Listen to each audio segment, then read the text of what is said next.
안녕하세요. 오늘은 혈루증 앓던 여인을 말씀드리겠습니다.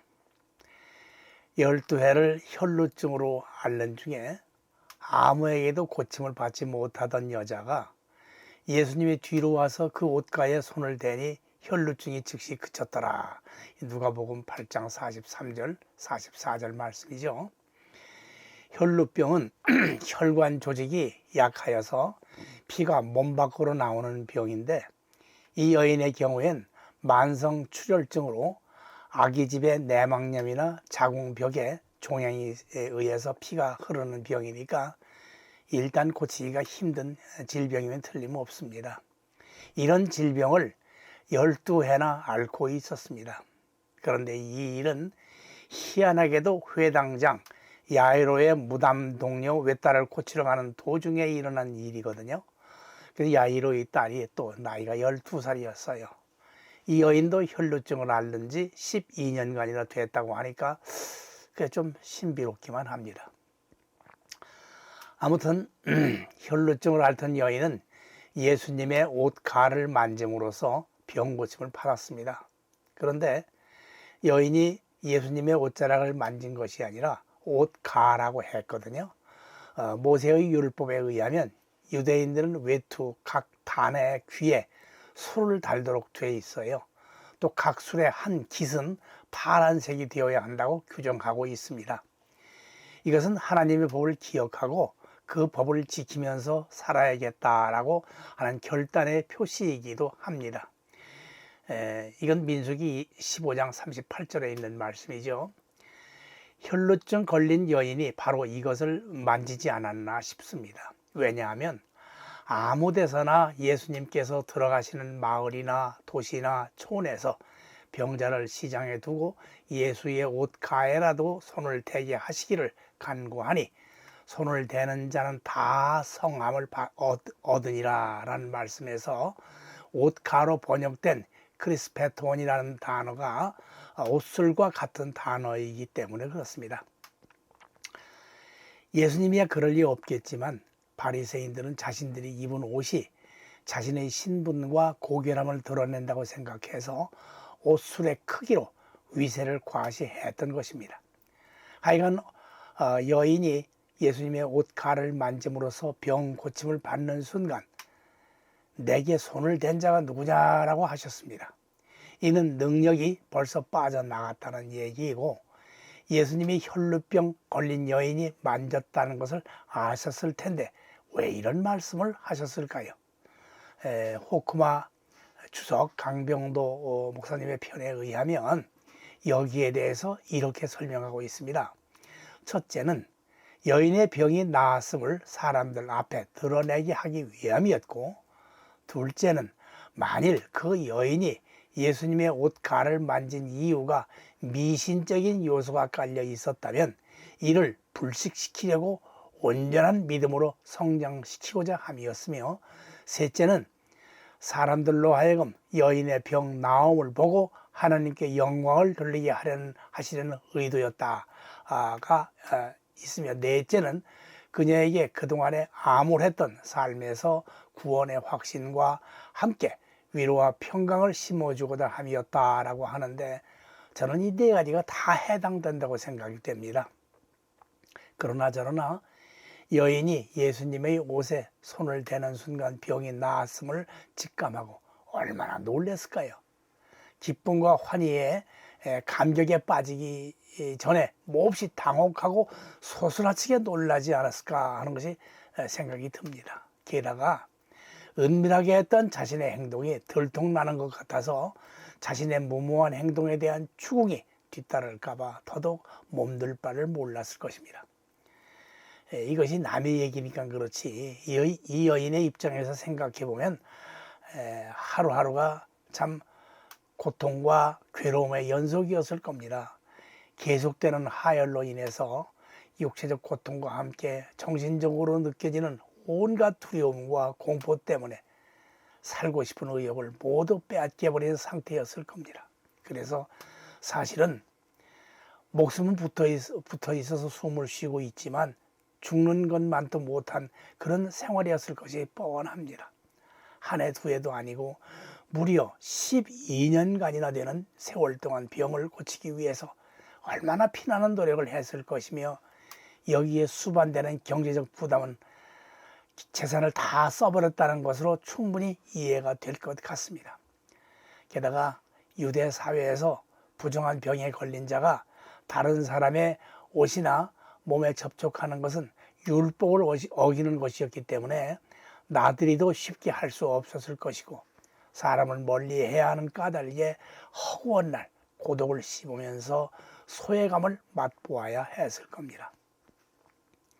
말이 그렇지 친구들과 멀어져야 하고 친척과 가족으로부터도 알게 모르게 따돌림을 당하고 냉대를 받아야 했으니 그 속이 얼마나 썩어 문드러졌겠습니까?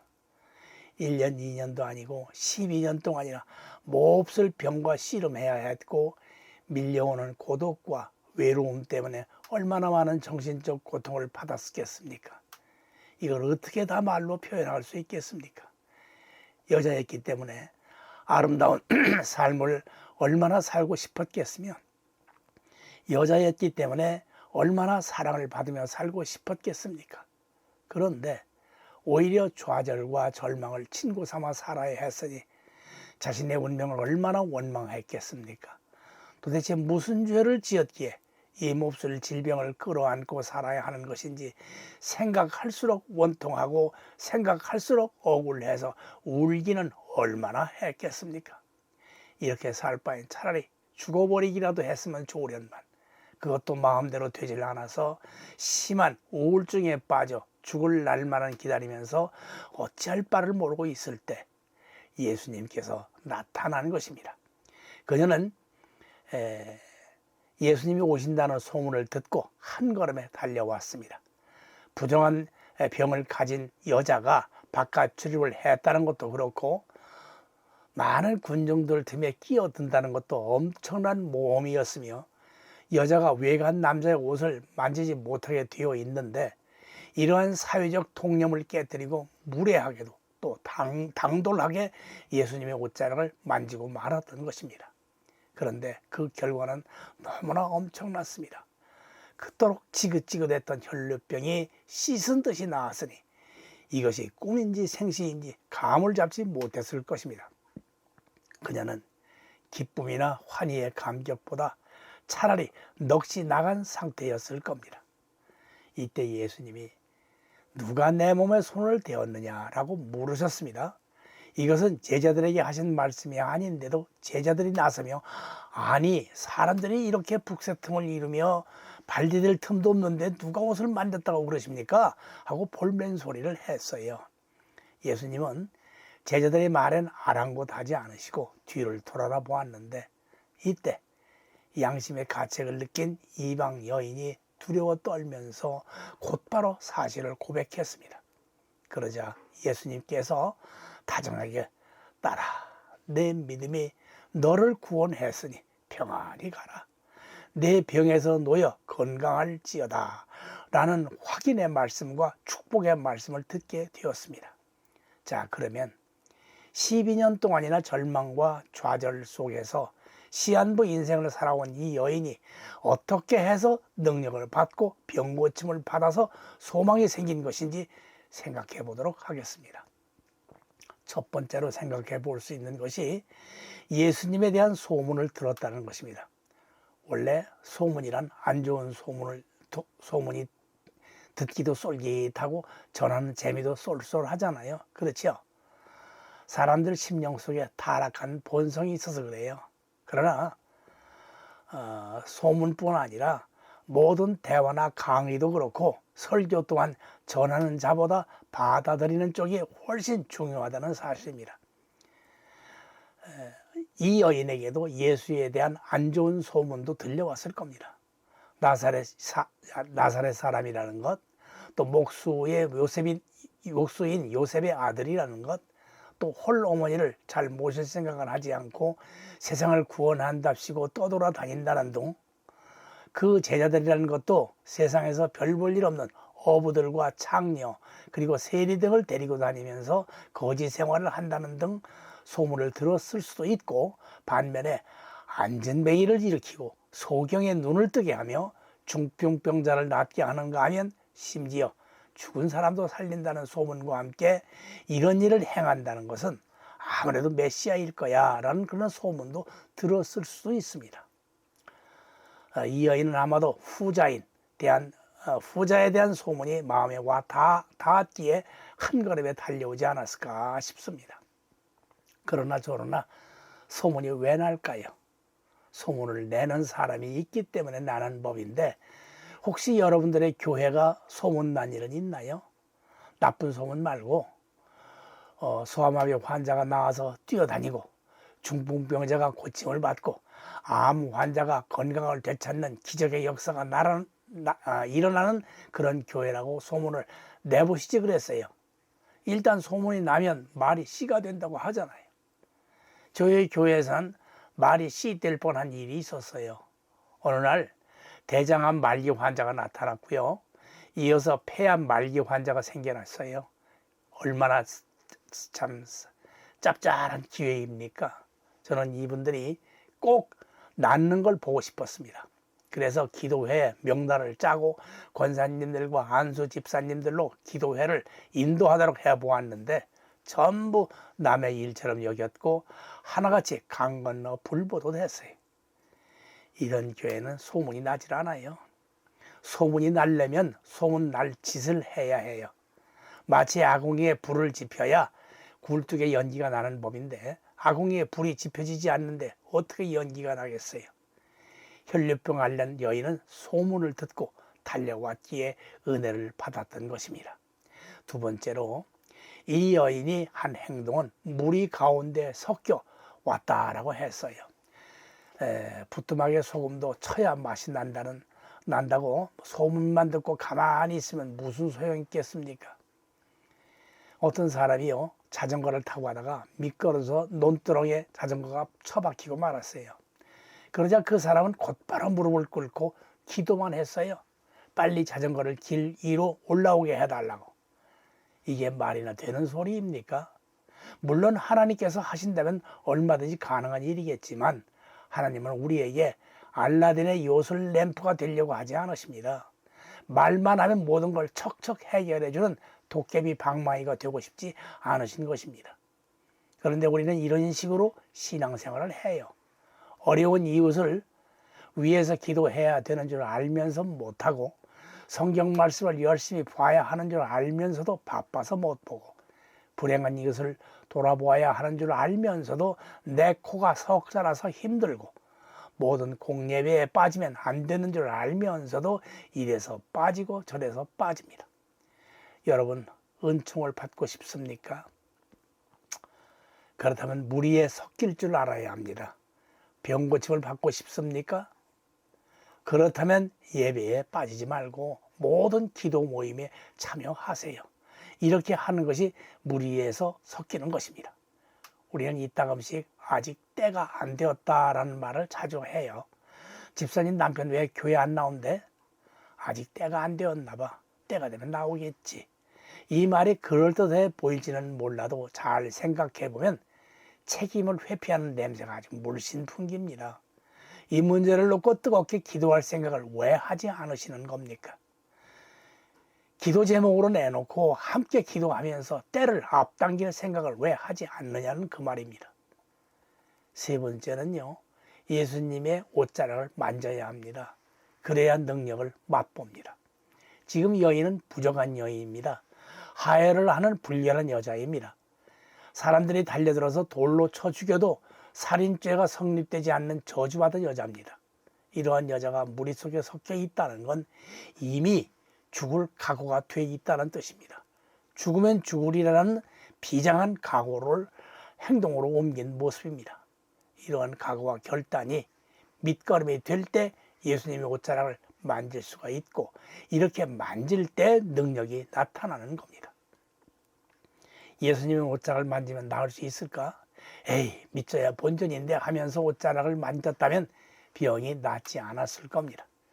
예수님만이 나의 병을 낫게 해주실 유일한 분이라고 믿었기 때문에 병을 고칠 수 있었습니다. 예수님만이 내 생명과 내 삶을 허락해 주실 유일한 분이심을 믿고 만질 때 구원의 은총이 임하게 되는 겁니다. 그런데 우리는 어떻습니까? 내가 죽기 살기로 예수님께 나아가 옷자락을 만지려고 하는 것이 아니라 예수님이 나에게 찾아오기를 바라고 있어요. 예수께서 내 옷자락을 만져주시고 예수께서 내 모든 문제를 알아서 다 해결해 주시기를 원해요. 예수님으로부터 은혜를 받으려면 이렇게 해서는 안 돼요. 내가 복을 받으려면 복 받을 그릇이 되어야 돼요. 복 받을 틀을 만들어야 복이 주어지지 않겠습니까? 복 받을 틀을 갖추어 놓지도 않고 그릇을 깨끗하게 씻어 놓지도 않은 채 복을 달라고 하면 이것처럼 주님을 난처하게 하는 일이 없을 겁니다. 틀을 갖춘다는 것은 모든 공예배에 빠지지 않는 것이고 그릇을 깨끗이 하는 것은 회개하는 것입니다. 이것은 사실은 신앙의 기반 시설, 즉 인프라를 구축하는 것이 됩니다. 지금까지 혈루증을 앓고 있는 여인이 병고침을 받은 것을 살펴보았는데 이 사건이 묘하게도 회당장 야이로의 딸을 고치러 가는 도중에 일어났어요. 왜 하필 이런 일이 일어났을까요? 제가 외람되게 느낀 바를 말씀드린다면 이 당시 유대교는요, 회당장, 합잔, 랍비 그리고 평신도로 구성되어 있는데 회당장의 집으로 가고 있다는 것은 이스라엘을 구원하기 위해서 가는 것으로서 확대 해석을 하고 싶어요. 그 도중에 혈루증으로 죽을 수밖에 없는 이방 여인을 구하러 가는 것은 이방인들을 구원하기 위해서 교회 시대 2000년을 암시하고 있다고 생각하면 지나친 비약일까요? 그러나 이 여인에게 그 당시 예수님이 계셨고 예수님이 계셨기 때문에 옷자락을 만질 수 있었습니다. 그런데 우리는 예수님이 없고 옷자락도 없으니까 어떻게 하면 좋을까 하는 의문이 생기죠. 일찍이 예수께서 성전을 일시에 무너뜨리고 사흘 만에 다시 세우시겠다고 하셨습니다. 이건 성전이 자신이라는 말입니다. 그리고 예수님이 교회의 머릿돌이 되신다고 하신 걸 보면 교회가 예수님이 거하시는 집이고 예수님 자신이라는 말이 됩니다. 그렇다면 예수님 말씀을 듣고 예수님을 만질 수 있는 곳이 교회가 됩니다. 교회가 곧 능력의 장소, 즉 파워 센터가 되는 것이고요. 치료의 장소, 힐링 센터가 됨을 믿어야 하겠습니다. 이러한 믿음을 가지고 있을 때 교회에 나오는 사람들에게 교회는 구원의 장소, 즉 살베이션 센터가 되는 겁니다. 교회는 건성으로 나와서는 안 됩니다. 12년 동안이나 혈류병을 앓던 여인처럼 절박한 심정으로 나와야 합니다. 그래야 치료를 받고 구원을 이룹니다. 그래서 감사가 넘치며 감격적인 경배를 드릴 때 딸아 내 믿음이 너를 구원하였으니 평안히 가라 라는 말씀을 들을 수가 있는 겁니다. 이런 체험이 있을 때 소문을 낼 수 있는 것 아니겠습니까? 그래야 이런 소문을 듣고 또 다른 심령이 구원받는 것 아니겠어요? 가족 구원은 이렇게 이루어지는 겁니다. 이런 식으로 보통 혈루병 여인에 대한 이야기를 마무리 지어요. 그 이야기의 초점이 전부 여인에게 맞추어 있기 때문에 그런 것 같습니다.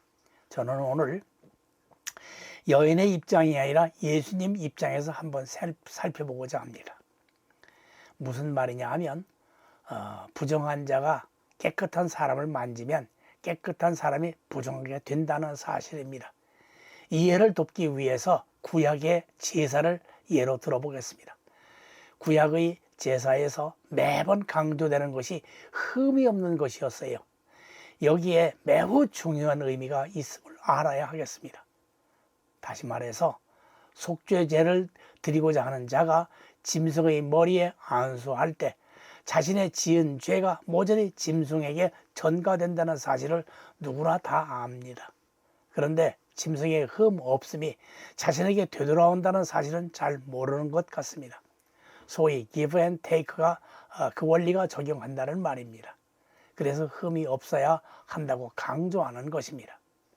따라서 혈류병 걸린 여인이 예수님의 옷가에 손을 댐으로 인하여 혈류병과 함께 더러운 죄악들이 모두 예수님께 전가되고 그 대신 예수님의 정결함과 경건함과 거룩함이 여인에게 전이 되었기 때문에 나음을 입었던 것입니다.